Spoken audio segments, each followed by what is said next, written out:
Halo semua, kami dari kelompok 9 ingin mempresentasikan mengenai skenario planning yang membahas dengan tema pendidikan Indonesia di tahun 2030. Pendahuluan, pendidikan merupakan salah satu hak asasi yang mendasar bagi seluruh manusia di bumi. Pendidikan merupakan hal mendasar yang sangat penting dan menunjang kehidupan manusia. Dengan pendidikan, manusia dapat selalu bereksperimen dan mengimplementasikan nilai-nilai yang didapat ke dalam kehidupan. Pendidikan juga merupakan dasar yang dibutuhkan sebuah bangsa untuk mempertahankan eksistensi negara dari masa ke masa, sebab pendidikan menentukan kapasitas dan daya asing sebuah negara dalam area global dalam aspek apapun. Rendahnya kualitas pendidikan Indonesia dapat disebabkan oleh beberapa faktor, dan setidaknya ada 3 masalah utama yang masih menjadi belenggu bagi pendidikan Indonesia. Di antaranya adalah yang pertama, kualitas pengajar. Saat ini kondisi kompetisi guru di Indonesia masih terbilang berada pada tingkat yang sangat rendah. Sedangkan salah satu faktor yang menyokong terbentuknya generasi siswa yang cerdas ialah melalui sumber daya pengajar yang kompeten. Lalu yang kedua, sistem pendidikan yang membelenggu. Pada era pendidikan 4.0, fungsi guru seharusnya tidak lagi menjadi narasumber utama dalam mengampun pendidikan, melainkan sebagai pendamping, penyemangat, dan fasilitator.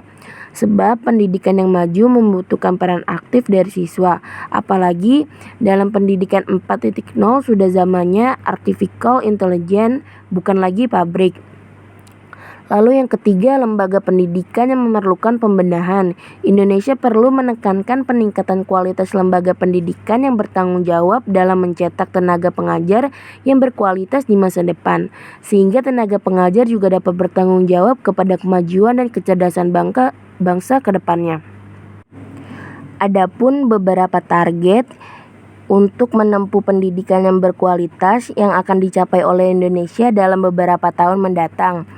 Yang pertama, pada tahun 2030, Indonesia berupaya menjamin bahwa setiap orang berhak untuk menyelesaikan pendidikan dari dasar hingga menengah tanpa dipungut biaya apapun. Yang kedua, pada tahun 2030, Indonesia berkomitmen untuk menjamin bahwa setiap orang berhak atas perkembangan dan pengasuhan anak di usia dini. Lalu yang ketiga, pada tahun 2030, Indonesia berkomitmen untuk menjamin diberikannya akses yang sama bagi setiap orang terhadap pendidikan teknik, kejuruan, dan pendidikan tinggi termasuk universitas yang terjangkau dan berkualitas. Lalu yang keempat, pada tahun 2030 meningkatkan secara signifikan jumlah pemuda dan orang dewasa yang memiliki keterampilan yang relevan termasuk keterampilan teknik dan kejuruan untuk pekerja yang layak dan kewirausahaan. Lalu yang kelima, pada tahun 2030 menghilangkan disparasi gender dalam pendidikan dan menjamin akses yang sama untuk semua tingkat pendidikan dan pelatihan kejuruan lagi masyarakat rentan termasuk penyandang cacat, masyarakat penduduk asli, dan anak-anak dalam kondisi rentan. Lalu pada tahun 2030 menjamin bahwa semua remaja dapat promosi kelompok dewasa tertentu baik laki-laki maupun perempuan memiliki kemampuan literasi dan numerasi. Serta lalu membangun dan meningkatkan fasilitas pendidikan yang ramah anak, ramah penyandang cacat dan gender, serta menyediakan lingkungan belajar yang aman dan anti kekerasan, inklusif, dan efektif bagi semua. Yang terakhir, pada tahun 2030 secara signifikan meningkatkan pasokan guru yang berkualitas termasuk melalui kerjasama internasional dan pelatihan guru di negara berkembang, terutama negara kurang berkembang dan negara berkembang kepulauan kecil. Lalu di pembahasan yang kedua ada metode skenario foresight, di mana di sini tera ada orient, explore, synthesize, choice, dan monitor.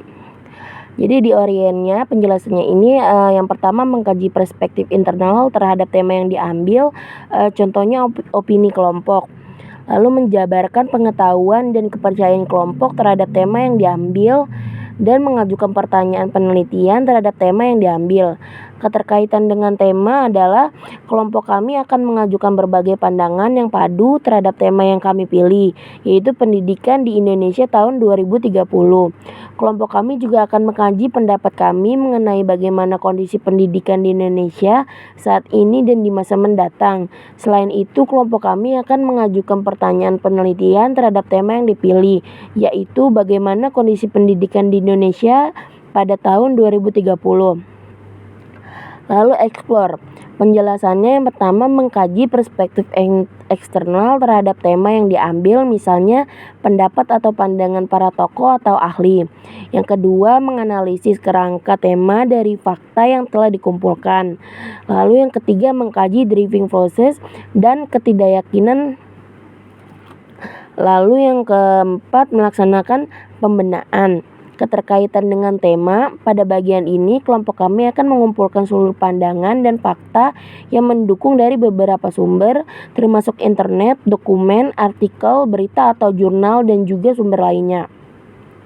Untuk memperkuat pandangan yang kelompok kami miliki terhadap tema yang kami ambil, dengan adanya data tersebut, maka kelompok kami akan berupaya mengkaji apa yang menjadi driving process dan ketidakyakinan dalam mengimplementasikan tema kami di masa mendatang, serta mendeskripsikan bagaimana rencana atau pandangan kelompok kami untuk memperbaikinya. Lalu yang ketiga ada synthesize, di mana yang penjelasan yang pertama mengkomunikasikan serangkaian faktor menjadi skenario dan kerangka yang logis, merinci kerangka skenario dan level dampaknya. Keterkaitan dengan tema, jadi mendeskripsikan bagaimana kerangka dan skenario logis mengenai tema yang diambil dengan berdasarkan fakta-fakta yang ada, merincikan skenario yang ada dan bagaimana dampak yang diberikan dari setiap skenario. Lalu yang keempat ada choice, di mana penjelasan yang pertama ini mengkaji pandangan di masa depan, bagaimana peluang dan tantangan yang dihadapi. Lalu yang kedua menjelaskan pilihan, dan ketiga menetapkan prioritas. Keterkaitan dengan tema, anggota kelompok memberikan pandangan terhadap setiap skenario dan bagaimana tantangan yang peluang dari setiap skenario. Kelompok penulis juga perlu untuk menetapkan prioritas yang ada untuk dikaji pada setiap skenario. Lalu yang terakhir ada monitor, di mana penjelasannya mengkaji indikator atau kecenderungan yang muncul terhadap seluruh skenario yang dituju. Lalu yang kedua menilai bagaimana proses dan hasil yang akan terjadi dari skenario yang dipilih. Keterkaitan dengan tema ini, penulis perlu mengidentifikasi kecenderungan yang muncul dari setiap kategori skenario. Berdasarkan dari fakta-fakta yang ada, mendeskripsikan bagaimana proses dan hasil dari setiap kecenderungan yang dipilih tersebut. Key focal issue skenario foresight. Melansir dari data Bank Dunia atau World Bank pada tahun 2018 saat ini, kualitas pendidikan di Indonesia masih rendah. Meski perluasan akses pendidikan untuk masyarakat sudah meningkat dengan cukup signifikan, dalam laporan yang berjudul The Promise of Education in Indonesia, Bank Dunia menyebutkan bahwa Indonesia telah meraih kemajuan penting dalam meningkatkan akses pendidikannya, khususnya bagi anak-anak yang kurang beruntung. Namun, sayangnya kualitas pendidikan di Indonesia saat ini masih menjadi masalah. Pengamat pendidikan Asep Sapat berasumsi bahwa masalah terbesar pendidikan di Indonesia saat ini ialah kualitas dan akses. Menurutnya, dari data yang ada memang menyebutkan bahwa anak-anak Indonesia yang bersekolah sudah 90% dan angka putus sekolah juga sudah terbilang jauh lebih rendah. Namun yang menjadi pertanyaan adalah apakah anak-anak Indonesia sudah benar-benar belajar dengan baik? Apakah kualitas pendidikan di Indonesia sudah cukup memadai dari segi fasilitas maupun kurikulum? Saat ini kondisi pendidikan Indonesia ada di ambang ketidakpastian, apalagi dengan masuknya pandemi COVID-19 di Indonesia yang mempengaruhi berjalannya segala aspek termasuk pendidikan. Direktur Pendidikan, Masyarakat dan Pendidikan, khususnya Kementerian Pendidikan, Kebudayaan, Riset dan Teknologi, Dr. Samta mengungkapkan bahwa saat ini banyak anak yang putus sekolah akibat pandemi. Mulai dari berdampak secara ekonomi hingga secara ketidaksiapan ketidaksiapan mereka dengan kondisi yang ada. Meskipun begitu, Indonesia tentu masih memiliki harapan yang baik di depan terkait dengan sektor pendidikannya. Hal ini dapat dilihat dari tergabungnya Indonesia dalam berbagai organisasi internasional dan kerjasama yang mendorong kemajuan pendidikan nasional. Saat ini Indonesia tergabung dalam PBB yang menekankan pembangunan berkelanjutan dengan 17 agenda, di mana salah satu agendanya itu agenda berkelanjutan, yakni nomor 4 yang ialah menerapkan komitmen terhadap pendidikan berkualitas. Di samping itu, Indonesia juga bergabung dalam asosiasi negara-negara ASEAN sehingga Indonesia bisa mendapatkan berbagai serapan informasi dan pembelajaran dari negara-negara serumpu, terutama Singapura dengan negara Asia Tenggara dengan pendidikan terbaik. Selain itu, Indonesia juga dapat bekerja sama dengan negara lain untuk mengembangkan sumber daya manusia sehingga tercipta kualitas pendidikan yang baik ke depannya. Selanjutnya, scanning driving process. Di bagian ini akan dibahas mengenai aspek atau faktor penting yang mendukung pendidikan pada tahun 2030. Pemerintahan merupakan aktor penting dalam mengubah sektor pendidikan di Indonesia. Di bawah ini merupakan hasil analisis untuk pendidikan Indonesia pada tahun 2030. Jika diperhatikan, banyak yang harus diubah dari sistem pendidikan di Indonesia. Mempercepat revisi dan memberikan inovasi baru untuk pendidikan di Indonesia juga harus lebih diperhatikan karena hal ini bisa mendorong kemajuan ekonomi dari Indonesia sendiri. Jika dilihat, yang paling dominan dan yang sangat dibutuhkan di sini adalah merevisi kurikulum, kemudian meningkatkan kapasitas pendidikan dan tenaga pendidikan dan penguatan kebijakan. Kurikulum sekarang bisa dikatakan belum menyesuaikan dengan pola pikir pelajar. Artinya, ini masih menggunakan sistem di mana semua anak disamakan. Kedua, kapasitas pendidikan juga harus ditingkatkan karena masih banyak di kota-kota atau daerah terpencil yang belum bisa mendapatkan pendidikan yang merata.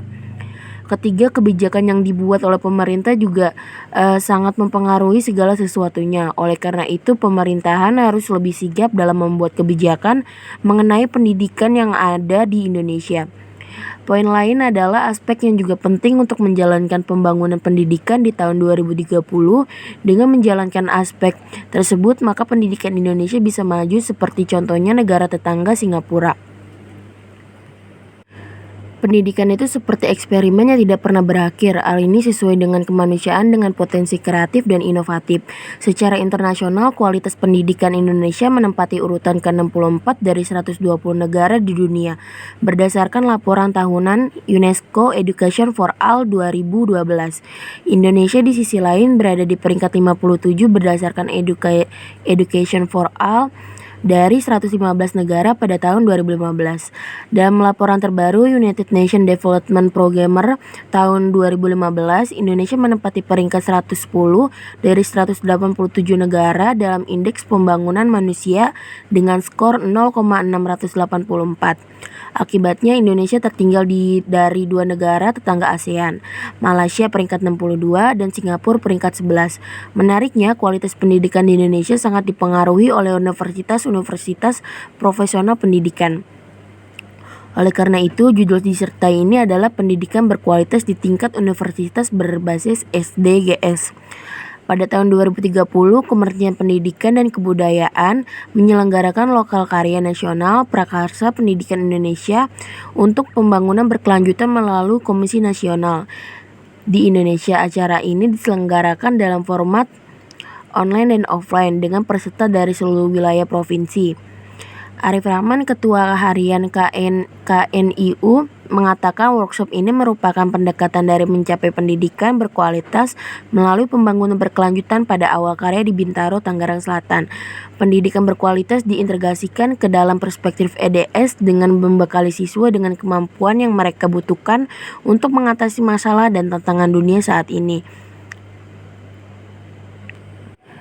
Amin Alumami, Direktur Pendidikan Agama dan Kebudayaan Kementerian Perencanaan Pembangunan, Badan Perencanaan Pembangunan Nasional (Bapemnas), mengatakan IDS yang merupakan bagian dari agenda SDG 2030 memberikan landasan yang kokoh untuk mendukung masyarakat menawarkan Proses tersebut menciptakan perubahan ekonomi dan sosial, budaya menuju Indonesia emas dan budaya sejalan dengan visi Indonesia 2045.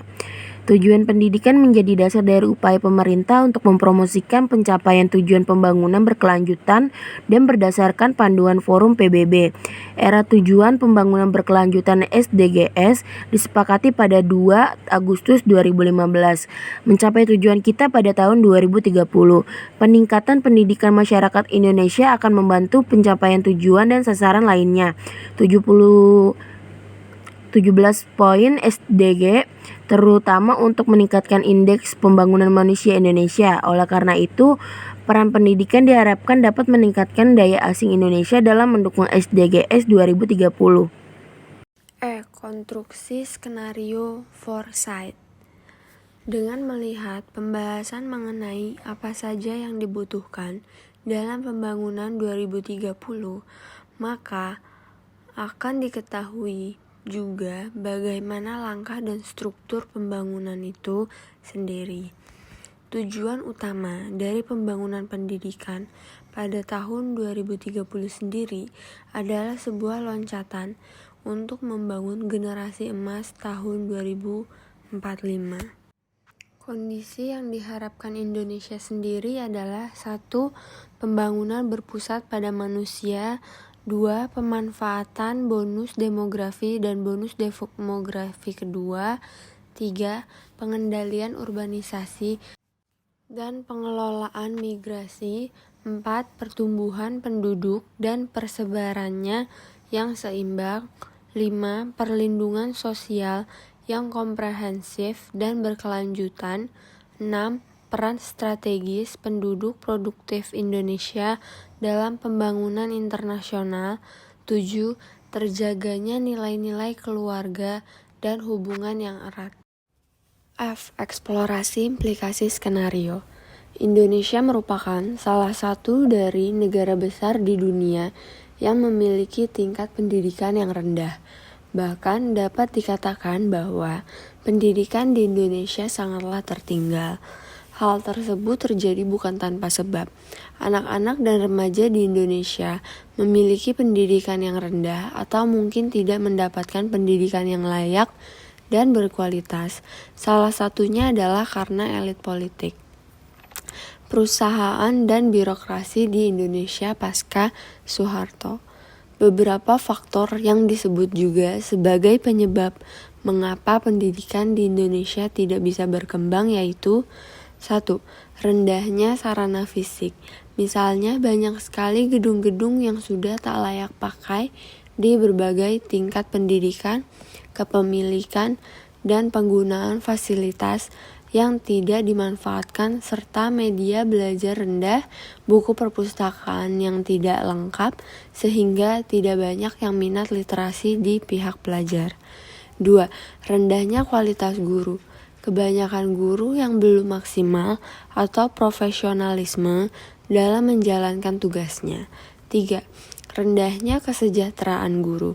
Dengan pendapatan yang rendah, banyak guru-guru yang mengambil pekerjaan sampingan untuk memenuhi kebutuhannya karena tidak cukup pendapatan dari guru saja. 4. Rendahnya prestasi siswa. Dengan peristiwa yang di atas, sangat berdampak kepada mahasiswa dengan prestasi siswa menjadi rendah disebabkan seorang guru yang kurang maksimal dalam menjalankan tugasnya. 5. Kurangnya dalam pemerataan pendidikan ke seluruh pelosok desa.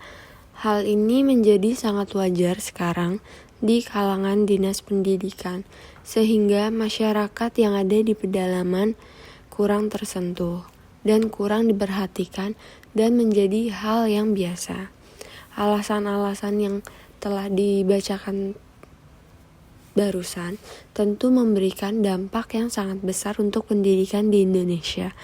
Walaupun pemerintah Indonesia telah memberikan bantuan dana khusus untuk pendidikan di Indonesia, tetapi tidak dapat disangkal sebagian dana tersebut dikorupsi oleh beberapa oknum yang tidak bertanggung jawab, sehingga dapat dikatakan bahwa pemerintah Indonesia masih terus kurang memberikan dukungan atau perhatian terhadap pendidikan di Indonesia yang dapat menimbulkan beberapa konsekuensi di masa depan. Di antaranya yaitu 1. Kurangnya tenaga pendidik yang terampil. Masalah paling utama terkait pendidikan di Indonesia adalah di mana di Indonesia masih sangat sedikit tenaga pendidik yang terampil. Tenaga pendidik yang terampil merupakan dasar dari kesuksesan sistem pendidikan di sebuah negara karena tenaga pendidik ini nantinya akan membentuk anak-anak bangsa di masa depan. Namun di Indonesia, tenaga pendidik yang terampil jumlahnya jauh lebih sedikit dari mereka yang tidak memiliki dasar untuk mengajar. Hal ini juga disebabkan karena elit politik yang menyebabkan tidak kemerataan di Indonesia. Kebanyakan tenaga pendidik yang terampil hanya akan memilih untuk berlokasi di kota-kota besar saja dan ini menyebabkan daerah-daerah lainnya jauh tertinggal. Kedua, Indonesia tidak mampu untuk berkompetensi life and career skill. Maksud dari life and career skill yaitu di mana menyatakan bahwa pendidikan harus mampu mempersiapkan remaja memiliki keterampilan untuk hidup dan berkarir. Artinya, siswa harus memiliki keterampilan untuk hidup mandiri dan siap menghadapi dunia kerja nantinya. Ketiga, Indonesia tidak mampu untuk berkompetensi learning and innovation skills. Artinya, pendidikan tidak mampu menciptakan proses pembelajaran yang mengembangkan keterampilan belajar dan inovasi kaum muda. Keempat, Indonesia tidak mampu untuk berkompetensi dalam media informasi dan teknologi, yang artinya adalah pendidikan yang harus mempersiapkan pemuda sebagai peserta didik agar memiliki keterampilan dalam penggunaan media informasi dan teknologi atau informasi dan literasi media teknologi. Dari transformasi kompetensi digital, kita dapat mengasumsikan bahwa kompetensi digital melibatkan kemampuan untuk menggunakan alat digital dan memiliki pemahaman yang memadai tentang teknologi dan dengan demikian dapat bekerja dan mempengaruhi masyarakat untuk memperjuangkan konsep baru yaitu human-centered society. G. Perancangan strategi. Dari poin-poin yang telah saya bacakan tadi, dapat dikatakan bahwa jika pemerintah Indonesia masih sangat kurang memperhatikan sistem pendidikan Indonesia, maka Indonesia akan terus tertinggal di masa depan, apalagi jika dilihat di masa depan yang merupakan era digital, yang mana kompetisi negara akan semakin ketat dan hal tersebut mengharuskan Indonesia untuk menciptakan sumber daya manusia yang berkualitas. Indonesia sendiri merupakan negara yang memiliki banyak tantangan dalam menghadapi hal ini. Maka dari itu, ada beberapa hal yang harus diperhatikan atau ada beberapa ide dalam pendidikan yang mana untuk menciptakan sumber daya manusia yang berkompeten di masa depan, seperti bantuan tunjangan teknologi dari pemerintah misalnya komputer atau alat teknologi lainnya yang dapat membantu para pelajar muda untuk mempelajari teknologi. Lalu tenaga pendidik ini harus menjadi guru penggerak yang mengutamakan murid dibandingkan dirinya, inisiatif untuk melakukan perubahan pada muridnya, mengambil tindakan tanpa disuruh, terus berinovasi, serta keberpihakan kepada murid. Selain itu, murid dapat berperan lebih aktif sehingga dapat mengasah kreativitas serta pola pikir yang kritis pada para peserta didik. Ada beberapa strategi yang disebutkan oleh Badan Perencanaan Pembangunan Nasional Indonesia, yaitu 1. Mempercepat pelaksanaan wajib belajar 12 tahun. 2.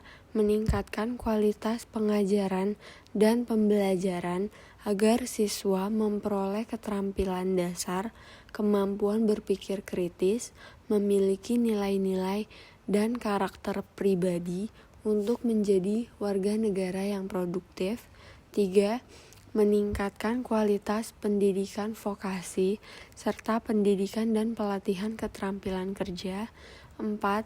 Meningkatkan kualitas pengelolaan guru dan tenaga kependidikan. 5. Meningkatkan akses dan kualitas layanan pendidikan anak usia dini. 6. Meningkatkan kesetaraan kualitas layanan pendidikan. 7. Penguatan otonomi perguruan tinggi. 8. Pengembangan prodi inovatif yang sesuai kebutuhan pendidikan, pembangunan dan industri. 9. Pengembangan perguruan tinggi sebagai pusat unggulan dan pengembangan iptek. Teori. Dalam melakukan strategi seperti yang sudah dibacakan tadi, diperlukan sebuah pendekatan teori. Di dalam pembahasan kali ini, penulis memilih pendekatan Trisa strategi, di mana pendekatan ini terdapat 5 elemen, yaitu diantaranya adalah 1. Transformation strategi, 2. Resilience strategi, 3. Innovation strategi, 4. Sustainable strategi, 5. Adaptive strategi. H. Monitoring sinyal masa depan. Menurut Presiden Jokowi, langkah-langkahnya harus dimulai dari segala aspek, mulai dari aspek anggaran infrastruktur, manajemen sekolah, regulasi sekolah, kualitas guru, hingga beban administratif guru. Beberapa solusi-solusi yang mungkin bisa membantu untuk mengatasi permasalahan pendidikan di Indonesia adalah 1. Meningkatkan kualitas tenaga pendidik. Tenaga pendidik tentunya memiliki peranan yang sangat penting dalam mengatasi permasalahan pendidikan di Indonesia. Sebenarnya, Indonesia memiliki banyak jumlah pengajar. Hanya saja, banyaknya kuantitas ini tidak diimbangi dengan kualitas.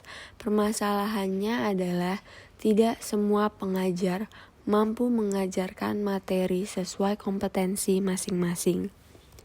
Berdasarkan data UNESCO dalam Global Education Monitoring Report di tahun 2016, masih ada 52% guru yang belum mempunyai sertifikat profesi, sementara ada 25% guru yang belum memenuhi kualifikasi akademik.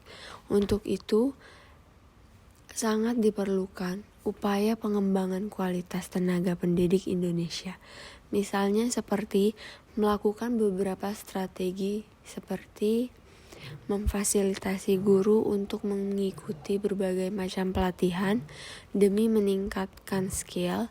2. Mendukung guru untuk memanfaatkan teknologi sebagai alat untuk belajar mengajar. 3. Meningkatkan program beasiswa bagi guru yang ingin memperdalam ilmu mengajarnya melalui kuliah. 4. Meningkatkan kesejahteraan guru. 5. Menerapkan mindset bahwa guru adalah siswa yang juga harus terus belajar. Berikutnya yang kedua, meningkatkan efisiensi proses belajar. Kemudian, solusi yang dapat dilakukan selanjutnya adalah terkait dengan proses belajar. Untuk membangun pendidikan yang optimal, proses belajar perlu dikaji lagi. Apakah sudah sesuai dengan kebutuhan siswa atau belum?